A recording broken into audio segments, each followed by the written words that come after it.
Hello friends, welcome to Khazana kitchen. இன்றைக்கி நம்ம mushroom தொக்கு ரெசிபி தான் பார்க்க போகிறோம். இது வந்து இட்லி, தோசை, ரைஸ் எல்லாத்துக்குமே சைட் டிஷ்ஷாக யூஸ் பண்ணிக்கலாம். ரொம்ப நல்லாயிருக்கும்.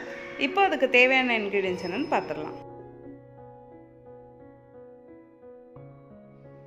ஒரு பேன் ஹீட் பண்ணிவிட்டு அதில் வந்து எண்ணெய் 3 டேபிள் ஸ்பூன் அளவுக்கு சேர்த்துக்கலாம். சன்ஃப்ளவர் ஆயில் இல்லை நல்லெண்ணெய் எது வேணாலும் சேர்த்துக்கலாம். கொஞ்சம் இந்த தொக்குக்கு வந்து எண்ணெய் அதிகமாக தேவைப்படும்.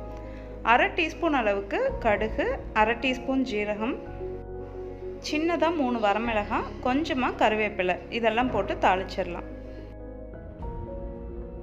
கடுகு ஜீரகம்லாம் லைட்டாக பொரிஞ்சதும் அதில் வந்து நம்ம சின்னதாக நறுக்கி வச்சுருந்த வெங்காயம் இருக்கு இல்லையா, ஒரு பவுல் அளவுக்கு அதை வந்து சேர்த்துடலாம்.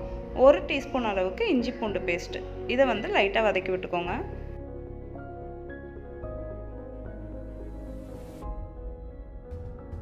வெங்காயம் ஓரளவுக்கு வதங்கினதும் நம்ம நறுக்கி வச்சுருந்த ஒரு தக்காளி அதை வந்து சேர்த்துக்கலாம்.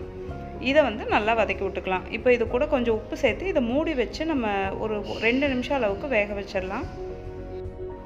உப்பு வந்து இப்போவே சேர்த்துறதுனால வெங்காயம் தக்காளியும் கொஞ்சம் சீக்கிரமாக வதங்கிடும். அதனால்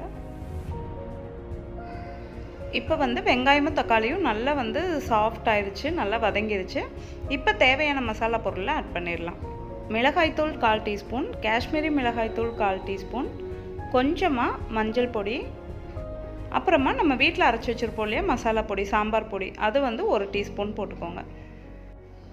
இது எல்லாம் சேர்த்ததுக்கப்புறம் நம்ம சின்னதாக நறுக்கி வச்சுருந்த காளானையும் உள்ளே சேர்த்துடலாம். இப்போ இது எல்லாத்தையும் நல்லா வதக்கி விட்டுக்கணும். ஃபஸ்ட்டு நல்லா கலந்து விட்டுடலாம். இந்த மசாலாலாம் வந்து நம்ம அந்த காளானோட ஒட்டுறக்காக நம்ம கொஞ்சமாக இதில் வந்து தண்ணி சேர்த்துக்கலாம்.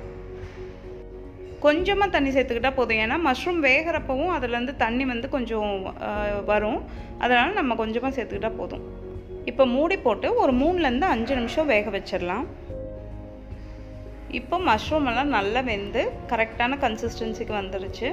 நம்ம தண்ணி அளவாக வச்சனால கரெக்டாக அந்த தொக்கு பதத்துக்கு வந்துருச்சு. இப்போ வந்து கொஞ்சமாக மல்லி இலை தூவி நம்ம ஆஃப் பண்ணிடலாம். நம்ம பண்ண மஷ்ரூம் தொக்கு ரெடி ஆயிடுச்சு. இதை கண்டிப்பாக உங்கள் வீட்டில் ட்ரை பண்ணிவிட்டு எனக்கு ஃபீட்பேக் கமெண்ட்டில் சொல்லுங்கள். நீங்கள் இதுதான் ஃபர்ஸ்ட் டைம் நம்ம சேனல் பார்க்குறீங்கன்னா மறக்காமல் கசானா கிச்சனுக்கு சப்ஸ்கிரைப் பண்ணுங்கள். இந்த ரெசிபி பிடிச்சிருந்தா உங்கள் ஃப்ரெண்ட்ஸ்க்கு ஷேர் பண்ணுங்கள். Happy cooking!